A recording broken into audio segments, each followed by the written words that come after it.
હું કા તમારા બાપ નું રાજ છે? તમારી કરતા તો 12 વટિયા 1 લાખ વખત આ હતા.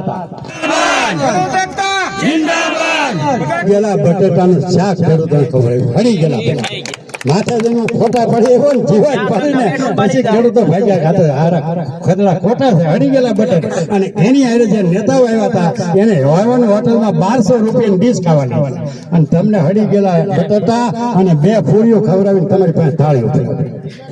નમસ્કાર મિત્રો, જય સિયારામ, બાપા સીતારામ. મિત્રો તળાજામાં સરસ રીતે મિત્રો ખેડૂતોના ન્યાય માટે સરસ રીતે મિત્રો આયોજન કરવામાં આવ્યું હતું. તો મિત્રો એ આયોજનમાં તમામ ખેડૂત કલ્યાણ સંગઠનના આગેવાનો તેમજ તમામ ખેડૂતો હાજર રહ્યા હતા. તો મિત્રો હવે આપણે તે નિહાળીએ. હું કા તમારા બાપ નું રાજ છે? તમારી કરતા તો 12 વટિયા 1 લાખ વખત હારા હતા. તમારી કરતા તો જૂના જમાનાના રાક્ષસો કરોડો વખત હારા હતા કે લોકોને હેરાન નતા કરતા. તમે અત્યારે મારા ખેડૂતોના દિલ દુભાવો છો, મારા ખેડૂતોના દિલમાં જીવતા રામ બેઠા છે એને તમે રીબાવીને મારો છો. એ હવે અમને મંજૂર નથી. માનની રાજભાને વિનંતી કરું, વાંચ્યાવાળા ખૂબ જબરદસ્ત આગેવાન છે અને સરસ સાથીદાર મિત્ર છે. એ કોણ છે બોલ્યો? એ કોણ છે? ઉખરલાના અને જબરા અમારા આંદોલનના સાથીદાર મિત્ર છે. ખેડૂતો માટે ખૂબ એ વિસ્તારમાં ઉખરલાન, ભાવનગર છે, મહુવા, તળાજા, ગાંધીનગર સુધી અમારી આવે એટલે મુકુંદસિંહ ઝાલાને વિનંતી કરું કે ધારદાર વક્તવ્ય આપો. અમારા વક્તવ્ય તો પાણીદાર છે. માયકાંગલો કોઈ જોતો નથી. એ માયકાંગલો બોલી જિંદગી કાઢી નાખી. ભારત માતા કી, ભારત માતા કી. ખેડૂત એકતા જિંદાબાદ, ખેડૂત એકતા જિંદાબાદ. હાથ તો ઊંચો કરો. તમારે આનું કર્યું, આપણે આ બધા આનું કરવી છે. ખેડૂત એકતા જિંદાબાદ, ખેડૂત એકતા જિંદાબાદ. બધા ખેડૂતોને નમ્ર વિનંતી છે કે ભાઈ અમે બધું અમારું કામ મેકિંગ જો તમારે અહીંયા એવો હોય તો તમારે બધાને અહીંયા 5-10 મિનિટ ફાળવવી જોવી જરૂરી છે. બધા બધા સાઈડ આવી જાઓ ભાઈ.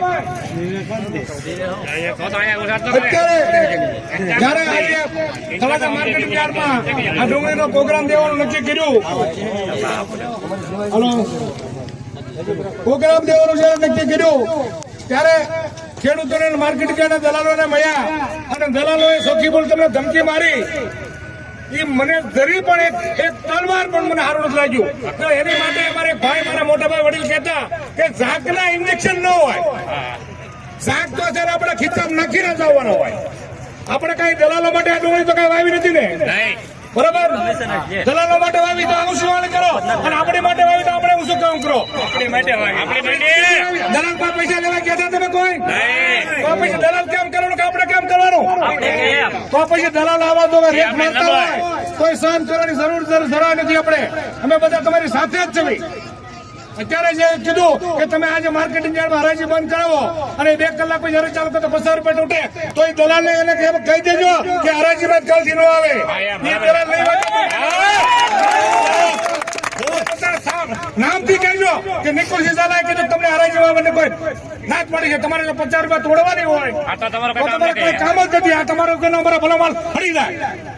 એટલે એવા તમે ઝાકના ઇન્જેક્શન રાખજો. કોઈ ધમકી મારતું હોય માર્કેટિંગ યાર્ડમાં, ભાવનગર માર્કેટિંગ યાર્ડમાં 2 કલાક બેન કરી દીધું હતું, તમને ખ્યાલ હોય તો. મેં 9 જણાના અપક્ષમાં ફોર્મ ભરાયા હતા ખેડૂતના, અને રાતોરાત ઉજાગરા બધાને હજી એને ખાતા કોઈ ચેરમેન જ બનાવી શક્યા. બીક લાગે છે આપણી. અમે પૈસા લઈ લીધા અમારી. અને માર્કેટિંગ યાર્ડ છે ખેડૂતોનું છે. અને હવે તમે બધા સજાગ બનજો. ગામે ગામ તમારી ખેડૂત મેળવી હોય તો નવી મેળવી બનાવી તમે પણ મતના અધિકાર બનશો, તમે પણ ચૂંટણી લડી શકશો. આ હું તમને કહેવા આવ્યો છું. આ તમને માર્કેટિંગ યાર્ડમાંથી કોઈ નહીં કહે છે આ મામા માસીના છે, બધાનું પાકપુત કંઈક કરી નાખેલું છે. એટલે ખાસ લેડીઝ મરણી, ખેડૂત મરણી કરી અને તમે મતના અધિકાર બનજો. અને આપણે ખેડૂતોનું માર્કેટિંગ યાર્ડ છે. અમે કોઈ વેપારનો ધંધો નથી, અત્યારનો વેપાર હાલે છે. એટલે ખાસ નમ્ર વિનંતી છે કે તમે ઝાંક રાખજો. કોણ ભાવ નહીં મળે. તમારી બધાની ખેડૂતોની નબળાઈ અમારી પૂરેપૂરી તૈયારી હતી 1000 રૂપિયા ભાવ લેવાની, પણ 5 ભાંગરામાં હોય ને આપડા એ બીજાને બીક મારી દે, બરાબર ને? 1000 રૂપિયા ભાવ નથી. આ બધી વસ્તુ લીધી, આપણે કેમ ડુંગળી એક ન લીધી? તો આ સરકારને જયારે તમારી પાસે ટેમ છે જવાબ દેવાનો. 2 મહિના પછી ચૂંટણી આવે છે, રથ આવે છે, અને ડુંગળીના હાર પહેરીને ઘર ભેગા કરો, પાણી નો પાડો અને દક્ષિણામાં ડુંગળી આપો. તમને બે લાલ ગ્લાસ આપી દે, લાલ ગ્લાસ ની વાત તમે 10 જણાનું જીવન બગાડો છો. તો તમે જો આ તમારી રાજનીતિ બાળકોનું ભવિષ્ય છે, તો તમે મૂલ્ય બગાડો છો. 200 રૂપિયામાં 150 રૂપિયામાં ઘડી તમારે ડુંગળી જો સોંપવી જ હોય તો વેચવાનો ટાઈમ હોવો જોઈએ, વેચવાનો તો હડતાલ કરવાનો ટાઈમ હોવો જોઈએ. તમારા માલની કોક આવીને ભાવ કરી નાખે, તમે રાજનીતિ હવે માર્કેટિંગ યાર્ડમાં રાત છે, આપણે ઉષા કર્યા સિવાય તો ધંધો નથી. દલાલો કોઈ રાતે હોય છે અહીંયા? ખેડૂત આપણે જ છે બધા, આપણે ભાગ્યા રાજનીતિ હેરાન આવી અને હવારમાં 150 રૂપિયાનું બીજ માંડે અને પાછા આપણે હડતાલ રાખીએ તો ધમકી મારે છે કે કાલ 50 રૂપિયા ભાવ તોડી નાખશું. હું એનો બાપાનો માલ છે બધો, છૂટ છે બરોબર. આ ખેડૂતો માટે કાયમ માટે લડવાનું છે, લડવાનું. અને તમે બધા જો એક હશો ને તો ખાલી ડુંગળી નહીં, આ અમારે ભાવનગર માર્કેટિંગ યાર્ડના કેટલા મુદ્દા, તળાજાના કેટલા મુદ્દા છે. આપણે આવીને જો હરાજી ચાલુ રાખે તો હું માનતો કે તમારામાં જોર નથી, અમારામાં જોર છે, તમારામાં જોર નથી. અમે તમારા થકી જોરમાં હાલતા હોય તો આ તમારે ખાસ ધ્યાન રાખવું જોઈએ કે ભાઈ ખેડૂતોની પાછળ જો એટલા માણસો હેરાન થતા હોય. હું ખુદ ખેડૂત છું, મારે 100 વીઘા ડુંગળી છે, મારે 100 વીઘા ડુંગળી નથી લડતો હું, પણ હું બધા નાના મોટા ભાઈઓની હિત માટે લડું છું. કે આમાં શું છે અમને ખ્યાલ છે. આ દલાલો કેટલા રૂપિયા કમાય છે તમને ખ્યાલ છે? એ રાતે પાણી વાળવા આવે છે, લાઇટ બિલ ભરવા આવે છે. તમારા છોકરા તો સારી સ્કૂલમાં ભણે છે? તમારા છોકરા ફોરેન જાય છે? કોઈ પ્લેનમાં જાય છે? કોઈ સારી હોટલમાં જાય છે? કોઈ? તો પછી તમારા પૈસા તમે હું લેવા માંગે? તમારે એમ જ કેવું જોઈએ કે આજે 24 કલાક ભલે યાર્ડ બંધ હોય અને ડુંગળી ભલે હળી જાય, પણ આનો રિઝલ્ટ આવતો હોય ને તો આ વર્ષનો ભલે માલ હળી જાય આપણને.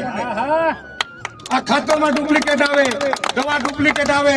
12 હોળમાં તે દિવસે અમે ખાતર ભર્યું હતું, એમાં 20 કિલો રહેતી હતી, તો એના તમે 1600 રૂપિયા હું લો. કાંઈક વિચારો, તમારી માટે મહેનત કરી છે અમે. આ હું એકલો ખેડૂત છું એટલે નહીં, મારથી એકલાથી નથી થવાનું કાંઈ, પણ તમારથી એકલાથી પણ સમૂહ હશે તો આપણે ગમે એ કરશું. ભારતીબેન ને ભાવનગર યાર્ડમાં મીટિંગ કરી કે 24-48 કલાકમાં તમારો નિર્ણય આવશે. 24 કલાક 2 મહિના થઈ ગયા છે, નિર્ણય નથી આવ્યો.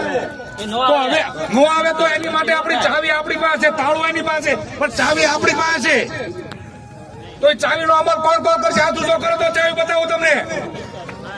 ઈ જયારે મત માંગવા આવે ને ત્યારે કહેજો કે તમારે કોઈ લેવા દેવાના ગામમાં તમે આવતા નહીં.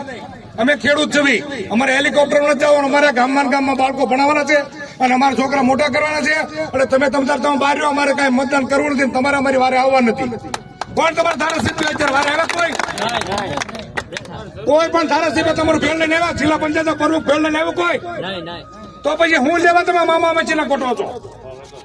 તો ખેડૂત મિત્રો, ખેડૂત કલ્યાણ સંગઠનના તમામ આગેવાનો દ્વારા તળાજા મુકામે જે આજે આ સરસ રીતે મિત્રો આયોજન કરવામાં આવ્યું, તે આયોજન વિશે તમે તમારો પ્રતિભાવ કોમેન્ટમાં જણાવજો. અને આ આયોજન તમારા માટે એમ લાગે કે ભાઈ આ યોગ્ય કહેવાય ખેડૂતો માટે, તો નીચે આપેલા બટનને દબાવી ચેનલને સબસ્ક્રાઈબ કરજો અને વિડીયોને બને એટલો તમામ ખેડૂતો સુધી શેર કરજો, પહોંચાડજો.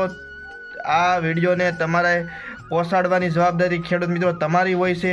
તો બને એટલો આ વિડીયોને શેર કરો, એકબીજાને મોકલો. તો ફરી મળીશું નવા વિડીયોમાં. ત્યાં સુધી જય શ્રી રામ, બાપા સીતારામ.